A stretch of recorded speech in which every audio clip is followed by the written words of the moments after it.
इसी वीडियो में हम सॉल्व करेंगे क्वाड्रेटिक इक्वेशंस का practice set 2.3।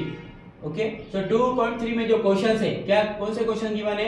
Solve the following quadratic equations bye completing square method. तो यहाँ पर हमें जो भी इक्वेशन को सॉल्व करना है वो फैक्टराइजेशन से नहीं बल्कि कंप्लीटिंग स्क्वायर मेथड से सॉल्व करना है। ओके, तो ये भी एक इक्वेशन को सॉल्व करने का एक मेथड है कि बहुत सारे ऐसे क्वेश्चंस है जिनको आप फैक्टराइजेशन से सॉल्व नहीं कर सकते। ओके, तो ऐसे क्वेश्चंस को आप कंप्लीटिंग स्क्वायर मेथड से क्या कर सकते हैं? सॉल्व कर सकते हैं। ओके, सो यहाँ पर हम लिखेंगे, इसका सॉल्यूशन करेंगे। तो यहाँ पर इक्वेशन क्या गिवन है? X square plus X minus 20 is equal to 0। Okay, अब कंप्लीटिंग स्क्वायर मेथड में क्या किया जाता है? देखो यहाँ पर देखिए, अगर हम इस इक्वेशन को इससे कंपेयर करेंगे, X square plus B X plus C is equal to 0, तो मिडिल टर्म क्या है? बी है। ओके, तो इस इक्वेशन को सॉल्व करना है तो यहाँ पर b है, तो b की वैल्यू यहाँ पर कितनी है? 1 है। तो हम क्या करेंगे? b/2 का होल स्क्वायर की वैल्यू फाइंड करते हैं, यानी यहाँ पर b की जगह क्या है? 1 है।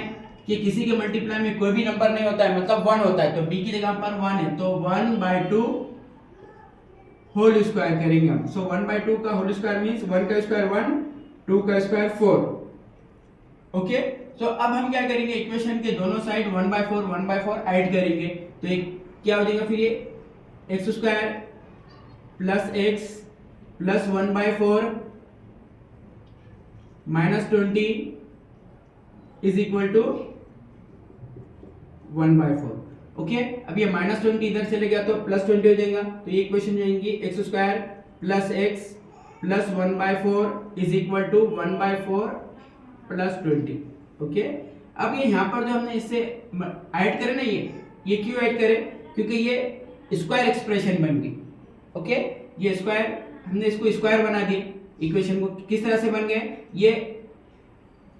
अब हम इसे चेक करेंगे हमने इसे किस तरह से बनाया। देखो, एक्स स्क्वायर प्लस यहाँ पर 1 है, तो 1 को हम इस तरह से लिख सकते हैं 2 मल्टीप्लाई बाय 1/2 एक्स प्लस 1/4 है, तो इसको इसे आप इस तरह से लिख सकते हैं 1/2 होल स्क्वायर, बिकॉज 1 का स्क्वायर 1 ही होता है और 2 का स्क्वायर क्या हो जाता है? 4 हो जाता है। अब यहाँ पर राइट, यहाँ पर हम क्या करेंगे? क्रॉस मल्टीप्लाई करेंगे, तो 1 प्लस 20 को 4 से मल्टीप्लाई करें 80/4। ओके, सो ये स्टेप हम आपके समझने के लिए लिख रहे हैं। ये एग्जाम में अगर ये स्टेप आप नहीं भी लिखे तो भी आपका आंसर राइट आएगा, लेकिन इस तरह से समझिए। यहाँ पर ये 1 है, 1 मींस 2 मल्टीप्लाई बाय 1/2 है। ओके, सो ये इक्वेशन बन गई। ये किस फॉर्म में बन गई? ये इस तरह से इसकी बन गई कि A square plus 2ab plus B square इस फॉर्म में आ गई। इसका क्या आता है answer? a plus B whole square होता है इसका। ओके, तो यहाँ पर a की जगह x है और b की जगह क्या है? 1/2 है। ओके, इसे आप किस तरह से आइडेंटिफाई कर सकते हैं? पहले वन टर्म का स्क्वायर आएगा, सेकंड में क्या आएगा? लास्ट टर्म और फर्स्ट टर्म दोनों का a और b यानी दोनों नंबर के क्या आएगा? प्रोडक्ट्स का 2 टाइम्स, और थर्ड में सेकंड टर्म का स्क्वायर रहेगा इस तरह से। तो यहाँ भी देखो, पहले x का स्क्वायर है, फिर ये लास्ट में 1/2 और x दोनों के प्रोडक्ट्स का 2 टाइम्स एंड देन 1/2 इसका क्या है? स्क्वायर है। ओके, तो यहाँ भी a की जगह x है, तो x प्लस b की जगह 1/2 है, 1/2 होल स्क्वायर, और ये 1 में 80 मिला है तो 81/4 हो जाएगा। ओके, अब यहाँ पर क्या करेंगे? हम स्क्वायर रूट लेंगे, टेकिंग स्क्वायर रूट्स।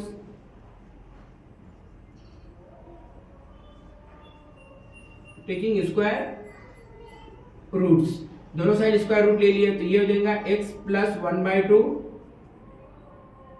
देखिए इधर 5 का भी स्क्वायर कितना होता है? 25 होता है, और -5 का भी स्क्वायर कितना होता है? 25 ही होता है। ओके, इसके मीनिंग क्या आ रहा है? 25 है, इसके स्क्वायर रूट प्लस माइनस 5 आ रहा है। कि 25 का स्क्वायर रूट की हम बात करेंगे अगर इंटीजर्स में या रेशनल नंबर्स में, तो उसका +5 भी आ सकता है या -5 भी आ सकता है। सो कोई भी रियल नंबर्स के जो स्क्वायर रूट रहेंगे, ओके, कोई भी पॉजिटिव नंबर्स के जो स्क्वायर रूट रहेंगे वो 2 स्क्वायर रूट रहेंगे, एक प्लस में रहेगा और एक माइनस में रहेगा। तो सेम इसीलिए हम क्या करेंगे? इक्वेशन के दूसरे साइड क्या करेंगे? प्लस माइनस लगाएंगे, तो 81 का स्क्वायर रूट 9 और 4 का स्क्वायर रूट 2।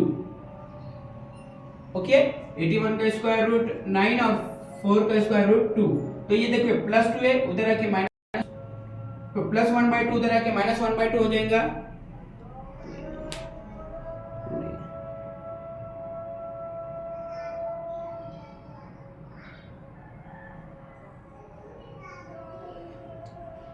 ओके प्लस 1/2 उधर आके माइनस 1/2 हो जाएगा। तो यहाँ पर x की वैल्यू क्या आ जाएगी, x is equal to minus 1/2 plus minus, okay दोनों का भी डिनोमिनेटर सेम है, तो x की वैल्यू हो जाएगी माइनस 1/2 प्लस 9 माइनस 1 प्लस 9, और हम डिनोमिनेटर सेम है तो ले लेंगे। ओके पहले माइनस 1 प्लस 9, माइनस 1 प्लस 9 क्या होता है, 8 होता है, तो 8/2 तो 4। ओके अब एक बार हम माइनस साइन लेंगे, दोनों के डिनोमिनेटर सेम है, तो minus 1 minus 9 2, so minus 1 minus 9 कितना होता है, माइनस 10 होता है, माइनस 10/2, तो ये कितना हो जाएगा माइनस 5। तो आपके जो रूट्स कौन से आगे फिर, so roots are 4 and minus 5, ये रूट्स है।